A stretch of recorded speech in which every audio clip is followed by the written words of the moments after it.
जय श्री केदार। दोस्तों आज हम जा रहे हैं केदारनाथ और ये वीडियोस पड़ी हुई है मेरे पास। मतलब अभी 2024 में गए थे मई में। मैं, मेरा भाई और मेरे भाई की वाइफ, छोटा वाला भाई, तो वो आर्मी पर्सन है और वो स्पेशल 5 दिन की छुट्टी आया था केदारनाथ जाने के लिए।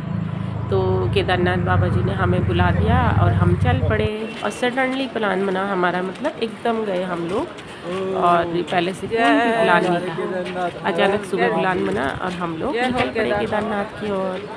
और हम लोग गए शेयरिंग टैक्सी से, जैसे कि मतलब ऋषिकेश से हमने 800 रुपये किराया था उसका और बहुत ही सस्ते में हुई हमारी यात्रा।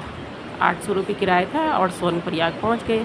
और सोनप्रयाग से हमने यात्रा चालू कर दी और यात्रा शुरू करी और वहाँ से यात्रा हम बस धीरे धीरे चलते रहे और शाम तक पहुँचे। और शाम को हमने दर्शन करे, आरती के टाइम पहुँचे हम और दर्शन करे। उसके बाद हम भैरव देवता गए। भैरव देवता के बाद हम लोग वहाँ पे भंडारा वंडारा खाया और उसके बाद हम वापस भी हो गए। और बहुत ही अच्छा ट्रिप था। लेकिन इस वाली वीडियो में हम अभी जंगल चट्टी तक की ये वीडियो बनेगी क्योंकि बहुत लंबी सीरीज़ है केदारनाथ की। और आपको कैसी लगी आप ज़रूर बताना। और अभी हम धीरे धीरे, मतलब अभी तो रात में 4 बजे का टाइम है जब हमने यात्रा स्टार्ट की।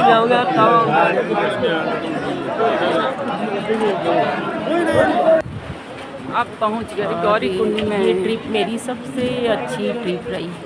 और कहीं अगर स्वर्ग है तो मैं तो ये सोचती हूँ कि कश्मीर में नहीं है स्वर्ग, केदारनाथ में ही स्वर्ग है। मैं तो यही बोलूँगी क्योंकि मैंने जब केदारनाथ देखा ना, वहाँ का मौसम एकदम अलग पूरी, मतलब मैंने इंडिया में कई जगह में जा रही हूँ लेकिन मुझे सबसे अच्छा जो लगा केदारनाथ का ही ट्रिप लगा।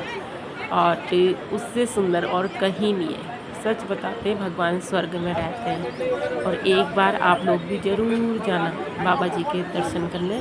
और वैसे तो ये होता है कि हम चाहे कितने भी प्लान बना लें, लेकिन सोनप्रयाग से भी बहुत लोग वापस हो गए थे 2-3 दिन पहले हमसे, क्योंकि बहुत भीड़ होने के कारण यात्रा बंद हो गई थी। अपनी कृपा दृष्टि बनाए रखना बाबा जी, एकदम जय हो भोलेनाथ। मतलब ऐसा प्लान, हर हर महादेव। 6 बजे प्लान बनाया और 8-9 बजे तक हम लोग रेडी हो गए।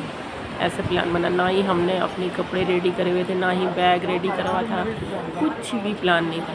लेकिन ऐसे ही प्लान बना, ऐसे ही प्लान हमारा वैष्णो देवी का ही बना था। तो बताते हैं कि जब बाबा जी बुलाते हैं तो कोई कहीं से भी दौड़ा दौड़ा बाबा जी के पास चला जाता है।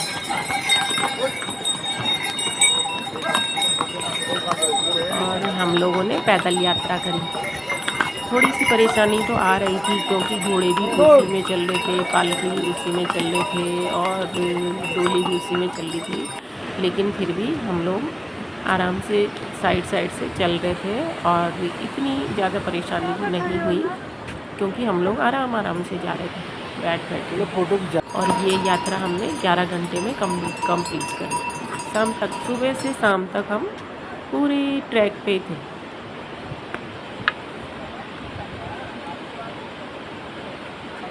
और रात को हम लोग वहाँ रुके नहीं, बस हमने थोड़ी देर आराम करा और धीरे धीरे बैठ के रात को ही रास्ते लग गए वहाँ से 10 बजे करीब।